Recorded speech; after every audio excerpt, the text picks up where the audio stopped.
Hello, everybody, and welcome back to my talk show, Let's Talk About with Richa. Today, I have an amazing guest with me, Sigrid Eggesbø. I met her just recently, but I feel I've known her for a very, very long. She's so warm and so welcoming. Welcome, Sigrid, to us, and we are so lucky and happy to have you here. Could you tell my audience a little bit about yourself? Well, thank you so much, Richa. Yes, you're right. I mean, we recently met, and I just feel that, we just connected right away. And I'm just so thankful and so happy that I am invited to your talk show. Well, I am Norwegian. I live in Norway. I'm a mother. I have 4 children. I have 2 grandchildren. And You don't look like it. Definitely don't look like it at all. A very young grandmother then. Well, thank you. But I work within beauty and wellness. But I haven't always done that. I'm actually a trained nutritionist. Okay.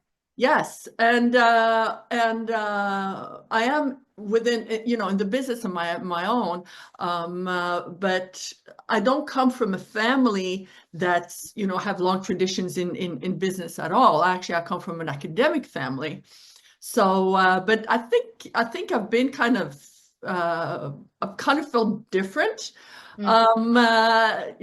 because if you come from an academic family, you normally do the normal route and the normal ways, to climb the academic ladder and all that. I never did.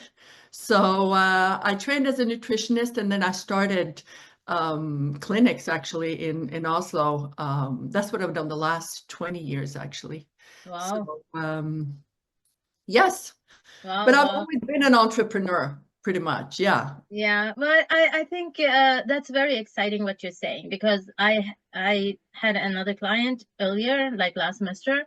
She also came from an academic family, but she is kind of breaking out of that and finding that challenging, because she has an academic family and a brain and always been an academic, but she feels like she has an entrepreneurial soul, and she had to follow that, that urge and that mission, and finding it difficult to transition because it's two completely different worlds, isn't it? Did you find it challenging to or did you feel that you had that, that mindset already, or did you have to learn that kind of mindset? Yes and no. I always felt different. I always felt different than the rest of my family, because I'm the only one in my family that, from my siblings, that runs a business of my own. And my parents were not, entrepreneurs either. Nah. So there were things, in a sense, I'm a very purposeful, driven person. I can't just, run any business. It has to be a purposeful business. Yeah. And when it came to the ins and outs of how to do it, that was something I had to learn. Yes. Yeah. Business is a separate kind of a field, it's another education. So it is something that we have to learn no matter what. But I find it very interesting. Did you have a lot of resistance? Did you have, or did your family, were they supportive? Because many people feel that they don't have that support if they're trying new stuff or bringing out of the tribe. Did you have that kind of support? Well, I think most of the times, our family, they want the best for us. They love us. They want the best for us, but they don't always understand. Yeah, exactly. Exactly. So in the beginning, it was kind of like, oh, what in the world? Why are you doing that? And I don't think my family really quite always have understood what it is that I'm doing, and I don't think that they do. But it's kind of like, well, she does her thing, whatever it is. Whatever it is, as long as she's happy. She does her thing. Yeah, as long as she's happy and she can support herself, we are fine with it. Yeah. And yeah, so I think, but they, you know, they want the best for us. They really do. So. Yeah, they do. Always, always. No, okay, so you were telling us about that you were a nutritionist and you had your clinics. What made you pivot, to go into, yes, nutritionist is wellness, but what made you go into beauty or that part? I was actually introduced to an opportunity is what I was introduced to. And I mean, the thing of it is that when you have clinics like I did, and at the most I had 3 clinics, but the last, long period of time, I only had 1. But when you do have that, you have employees, you have to go from one place to another every day. It's kind of like if you're a small business owner, the business owns you. Yes, that's true. You don't own it. It owns you. Yeah. And if you have employees, they get paid before you get paid. Yeah. Yeah. You have even more responsibilities. Yeah. Yes. I sit with all of the risk. Yeah.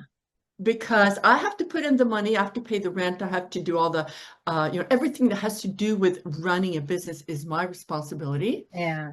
I can't be sick. There's just, the risk is just tremendous. So guess who's there? The first thing leaves, the last one to leave, and the last one to get paid. Correct. Because you have good years and you have bad years. Yeah.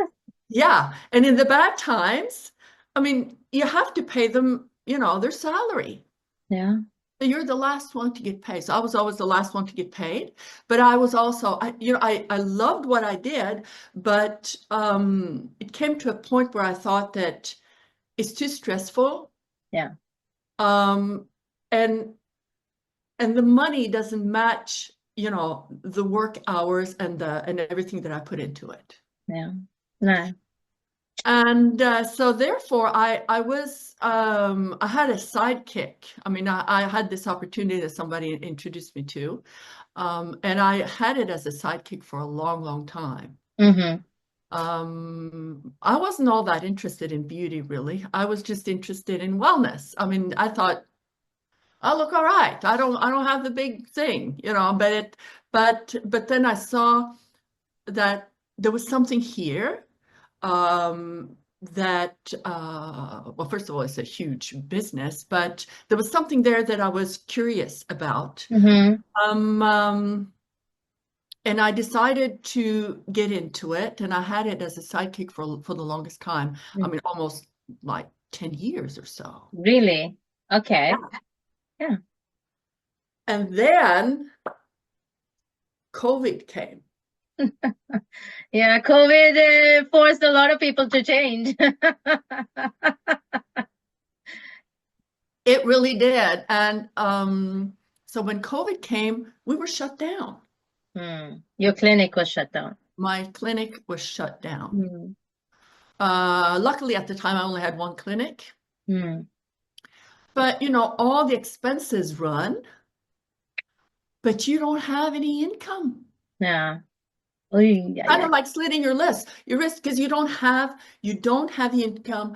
Now, I've always driven my businesses very well, so I had a buffer. But it really gave me a wake-up call. Because it was something outside that came in and had a severe impact on my business, and it had nothing to do with me, and there was nothing I could do about it.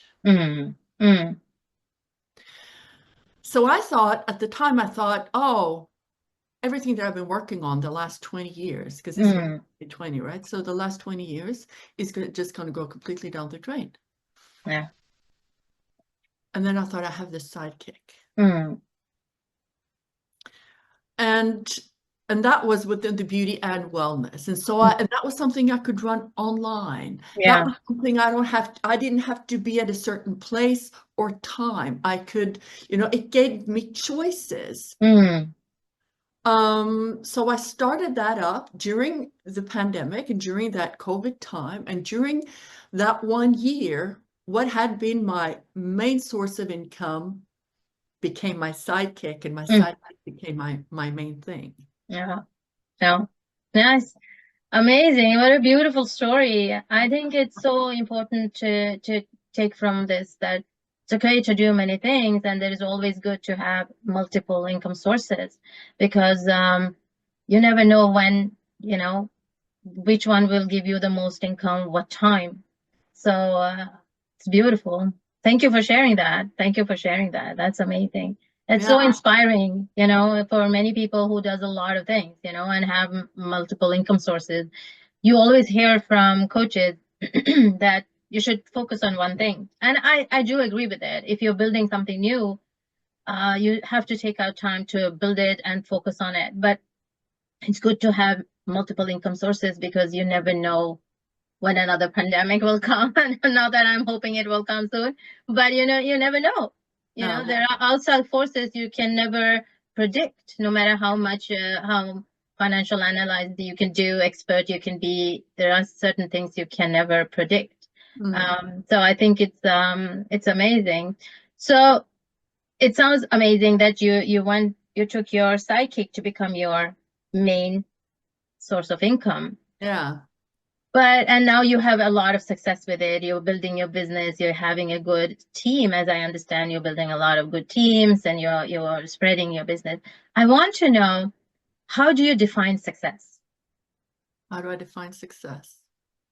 That's a very good question. A lot of people define success by their bank account. Mm-hmm. I think it's really important. It's important to set goals. Mm-hmm. And I think it's important to set financial goals. But I think also when you do what we do, because you're an entrepreneur as well. Yeah. When you do what we do, well, you have to love the road. Yeah. Yeah. That's so true. You have to learn the journey. You have to learn the journey. You have to love the journey, and it's challenging. Yeah. So it's important to set goals. It's very important to set goals. But I think one of the biggest things is the personal achievement. Yeah. What did I learn? There's a guy, when I started out, you asked me earlier about one of the, well, I talked about how I achieved some of the knowledge as far as mindset, because mindset is so important. There's this guy called Jim Rohn, and he had a wonderful thing to say. One of the things that he said is, learn to work more on yourself than your job. Nice. Beautiful. Learn to work more on yourself and than you do your job. And that's part of goal setting for me. That's part of success for me, because if I'm not a whole person, then I don't give out, the right signals. I cannot help people in the right way. And what I actually do, I help people look, live, and feel better is what I do. So if I don't do that myself, how can I help others do that? True. So I have to work on myself all the time. So that's kind of a measure of success. Yes, it has to do, I guess, with the achievement of goals, but also with the way I achieve those goals. I love what you're saying, because I'm a goal mapper, coach, and it is Brian Main's system. And first time when I was doing the certification, he said it's not necessarily the goal itself that is interesting; it's who I become when I achieve that goal, right? So that's what you're saying, and that stuck with me, because that makes me so happy, when I say, okay, when I achieve this goal, who am I going to be then? How am I going to dress? How am I going to walk? How am I going to smile? How confident would I be? What are all the things that will change with me when I achieve this goal? So love it. Thank you. Thank you so much for that. Okay, so as you said, you have teams that you are building and build and you lead and you do a lot of things. You have your, as you mentioned, you're even a grandmother. So you have a lot on your plate. How do you manage your time? I'm pretty disciplined. Yeah. Yeah, I think discipline is really important. I think when you start something out, you're really excited. Mm. Then you're emotionally driven. Oh, this is going to be so fun. This is going to whoa, whoa, whoa, whoa. Yeah. And then everyday life comes. Yeah. And then, the emotions kind of, we go uphill a little bit and things don't necessarily turn out the way we thought and we get pushed a little and all that. It's kind of uncomfortable all of a sudden. Mm. So I think what gets you through the day is your tasks and your Mm. discipline. Nice.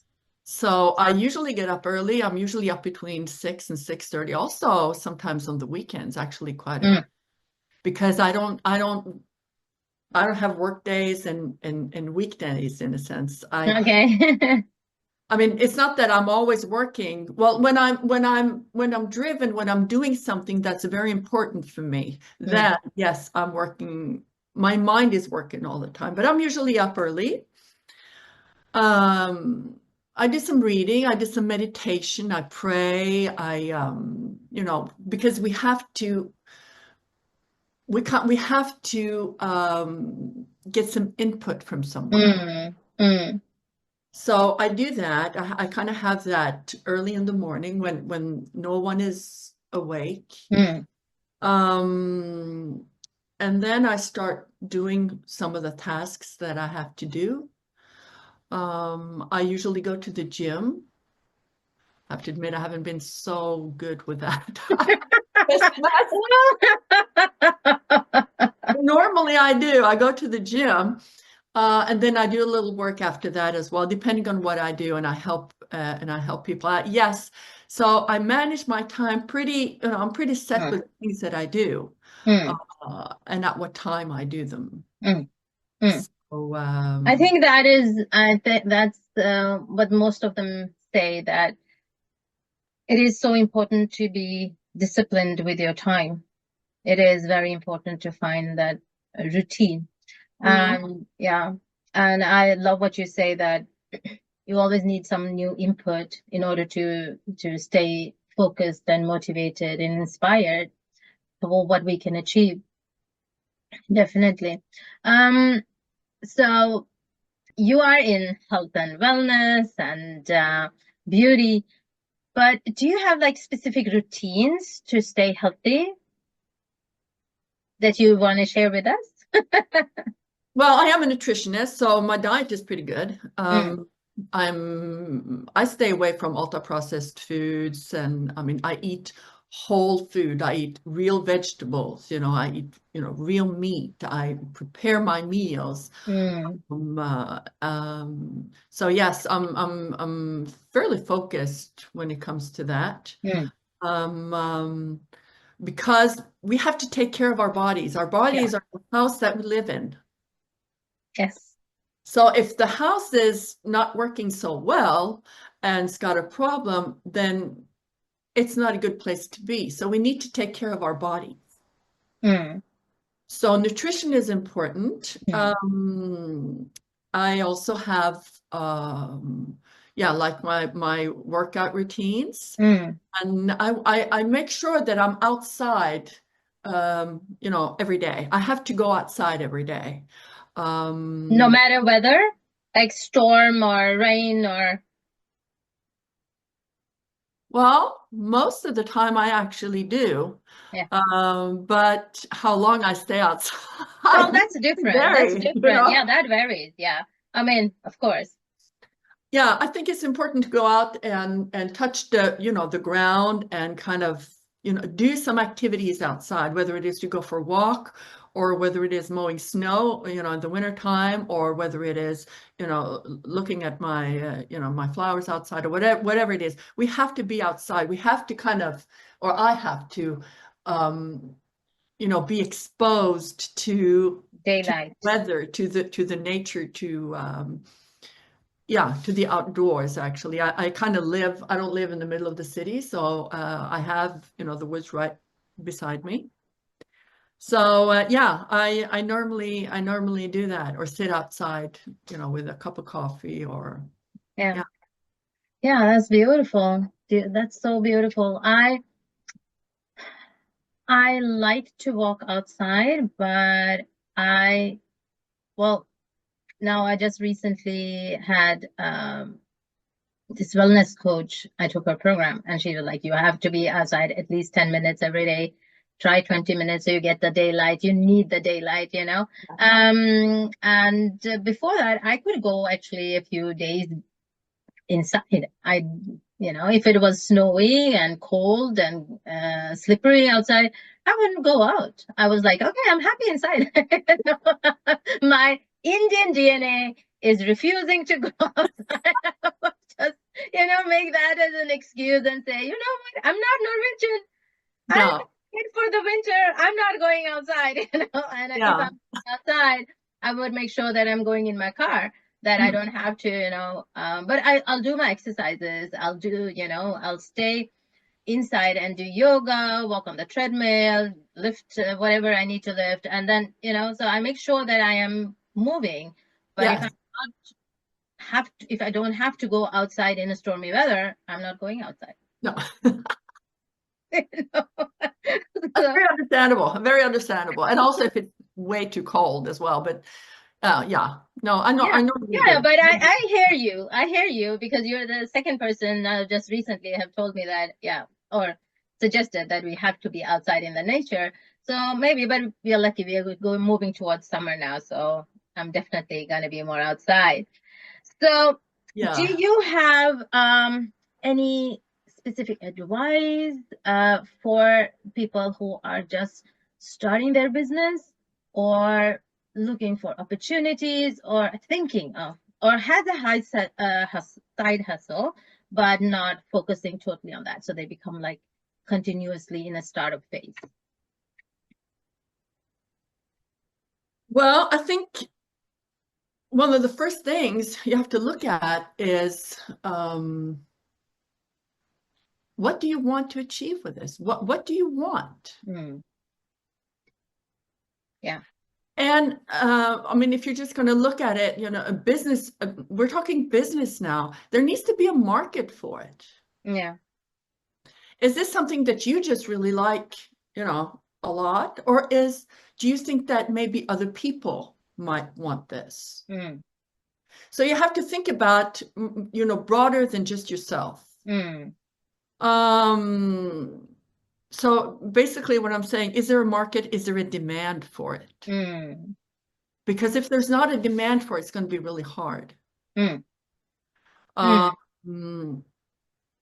I think it's important to have your vision completely clear. Yeah. Vision, and the Bible says without a vision, the people perish. Yeah. And I think that is so true. And I think so many people have forgotten that. We have to have a vision. We have to have a purpose. For living. Why should I do this? To have a very strong why when you're in your business is so important, because you're going to have days where you just completely regret starting that you did it. There is going so true. Those days are going to come, and you have to have a very strong why. Yeah. Why should I do this? Why should I do this? That is so important. That is so important. I love what you're saying. And I also say that a lot. But, even if I've been in business for 20 years, I sometimes lose the sight of the goal.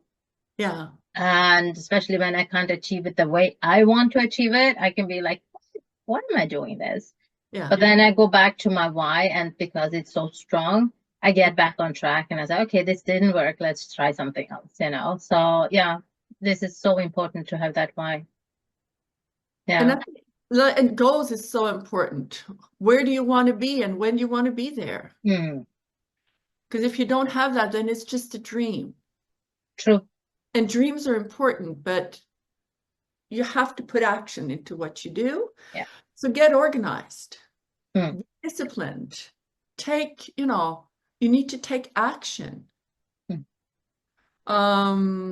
And then I also think that it's important to work on your business every day. Yeah. I think the word on your business is very important, because a lot of people work in their business and not on their business. Yeah. As you said earlier, when the business owns you, you're working in the business. Yeah. But if you want to own the business, you have to work on the business. Yeah.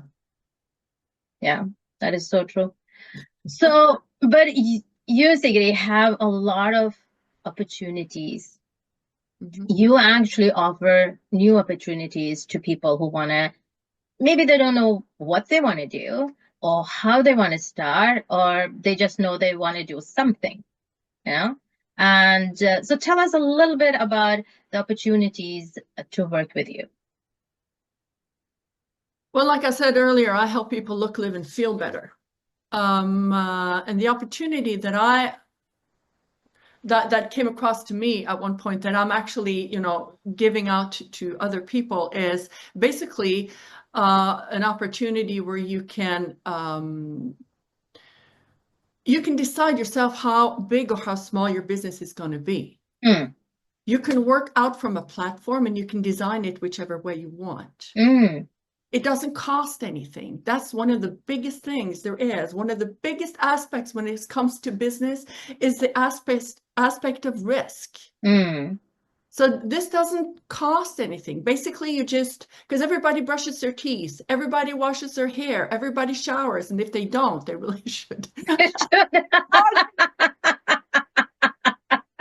You understand? Yeah. This is something that everybody does. So what you do is that you change brands is what you do. Mm. You get an experience. What is this? And then when you do that, you get excited. You want to share it with other people. Mm. So it's and a lot of people say, well, I'm not like you. I can't do that. Da, da, da, da, da. You don't have to be like me. Mm. Business is not there because your people are not going to join you because of me. They're going to join you because of you. Yeah, exactly. So Exactly. you're going to attract your crowd. So, but I will help you because this is what I do. I help start up businesses within this platform. And then we set the goal. What do you want to achieve with this? How much time pretty much are you willing to spend on this? Are you coachable? Mm. Mm. And then we take it from there. And the products that we offer people are scientifically based. Mm. And then we provide a complete system, a 7-point system that is, proven effectively on how to do this. So you get everything. You really don't have a whole lot to lose to do this. And then, I'm on your team. So Yeah. we work together. Amazing. People, if you want to look young and vibrant like Sigrid, and who doesn't want to look young? Yeah. And a young grandmother, then you should join Sigrid, and we will share the links how to connect with her. And don't miss the opportunity. The time is now. Yeah. Now. It is now. It doesn't matter how old you are, how young you are, just start somewhere. And if you start today, there's so much you can do within a year. And there's so much you can do within 5 years. If you really want to change, then get in touch with Sigrid and start to learn her ways of discipline, how to manage your time, and see what this opportunity is. I bet you will get so much out of her. I love staying connected with Sigrid. She has so beautiful energy. She's radiant. And as I earlier said, she's so warm. So I don't think you have anything to lose. Connect with Sigrid. I'll share the link. And thank you, Sigrid, for sharing your time, your wisdom, and your story with us. Thank you. Thank you. Okay, people, stay connected, stay tuned. Until next time, be kind to yourself and to others. Bye. Bye-bye.